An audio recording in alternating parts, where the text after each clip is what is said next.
Zaman ini sangat besar. Ilmu berkembang lebih cepat dari kilat. Dunia terbuka seluas langit. Peradaban saling berebut panggung. Tapi justru di tengah zaman yang besar inilah ulama menjadi kerdil. Bukan karena ilmu langit menghilang, tapi karena banyak yang memutus jalannya sendiri. Dan samudra ilmu yang dahulu dijaga oleh para pewaris Nabi. Dahulu, ulama adalah peradaban. Ulama terdahulu tak hanya menguasai Al-Quran dan hadis. Mereka adalah arsitek ilmu dan pembangun zaman. Nama-nama seperti Ibnu Sina, Al-Farabi, Al-Khawarizmi, Al-Biruni, dan Ibnu Haytham bukan hanya mengajar tentang akhirat, tetapi juga merancang dunia. Ibnu Sina menulis Canon of Medicine yang menjadi rujukan dunia selama 600 tahun. Al-Khawarizmi menciptakan aljabar dan algoritma, dasar dari teknologi digital hari ini. Yang sekarang sudah tidak ada, yang ada adalah matematika. Al-Biruni menghitung radius bumi lebih akurat dari teknologi Eropa kala itu. Ibnu Haytham menemukan ilmu optik, pondasi dari kamera dan lensa zaman modern. Al-Farabi menyusun teori masyarakat ideal, menyatukan wahyu dan filsafat iman dan akal. Mereka bukan hanya hafal, tapi juga menggali, bukan hanya berceramah, tapi membangun. Mereka mengintegrasikan tauhid dan sains, zikir dan pikir, masjid dan laboratorium. Kini ulama menyempit, namun hari ini, di era informasi yang meledak dan tantangan dunia yang kompleks, ulama seringkali terjebak dalam ritualisme sempit dan hukum-hukum cabang. Banyak yang hanya bicara soal aurat dan bid'ah, sibuk menjawab boleh atau haram, tanpa membawa umat keluar dari kemiskinan, kebodohan, dan perpecahan. Beberapa hari yang lalu, Abi menyaksikan di YouTube ada pembakaran gereja di Sukabumi. Ini menunjukkan Islam itu hanya sebatas label. Jadi sebagian ulama lebih sibuk mengejar viralitas, berbicara keras tapi kosong makna. Ada yang menjaga kekuasaan, bukan menjaga nurani. Ada pula yang menyebarkan takfir dan kebencian, tanpa memelihara akhlak dan kasih. Pada zaman ini membutuhkan ulama visioner yang mampu membaca tanda-tanda zaman, memimpin arah umat dan memadukan syariat hakikat dan peradaban.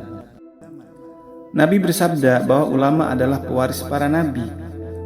Tapi warisan itu bukan sekedar kitab dan khutbah. Warisan Nabi adalah keberanian, kebijaksanaan, dan visi global. Hari ini banyak ulama lebih seperti penumpang zaman, bukan pengendali arah. Padahal dahulu ulama menjadi guru para raja dan penjaga nurani peradaban.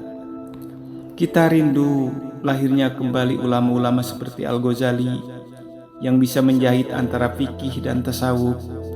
Kita menanti ulama seperti Syekh Nawawi Al-Bantani yang menulis puluhan kitab tetapi tetap hidup zuhud.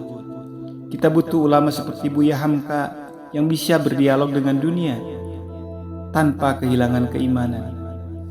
Zaman ini terlalu besar untuk dihadapi oleh ulama yang kecil jiwanya.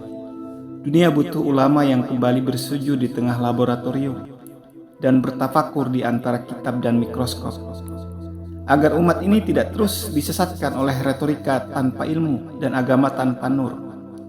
Ilmu tanpa iman akan membutakan, iman tanpa ilmu akan melumpuhkan.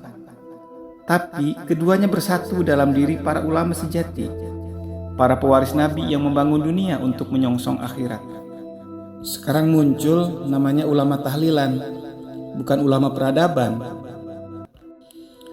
Cukup bisa memimpin tahlil, hafal beberapa doa, tahu 2-3 hadis populer, langsung disebut ulama. Tak peduli apakah ia memahami ilmu zaman, tak peduli apakah ia punya visi umat, tak penting apakah ia pernah berpikir di luar kitab kecil yang diwarisi para guru-guru terdahulu. Cukup pandai ceramah dan berpakaian agamis, selesai. Yang penting pakai sorban, pakai peci, pakai sarung, itu disebut ulama. Padahal ulama terdahulu tak hanya memimpin zikir, tapi juga memimpin riset, menulis kitab, membangun perpustakaan, merancang observatorium, dan mengguncang dunia dengan pemikirannya. Mereka berpuasa di malam dan membaca bintang di siang.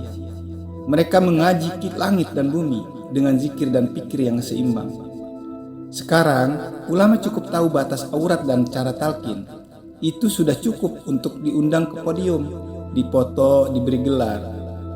Bukan berarti tahlil itu rendah. Bukan pula doa itu sia-sia.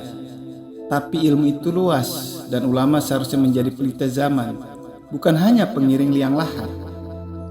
Harapan untuk pemuda akhir zaman: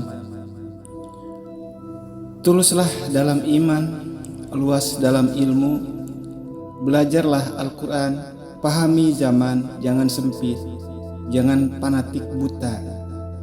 Ibadahmu jangan hanya ritual, tapi jadi cahaya sosial, bawa manfaat bukan hanya dalil. Jangan tunggu ceramah, jadilah hikmah. Jangan ikut arus gelap, jadilah pelita. Kuatkan zikir, tajamkan pikir. Iman tanpa akal lumpuh, ilmu tanpa nur buta. Tak perlu sempurna, cukup jujur, belajar dan berani. Karena Allah menilai nyala hatimu, bukan sorban di kepalamu.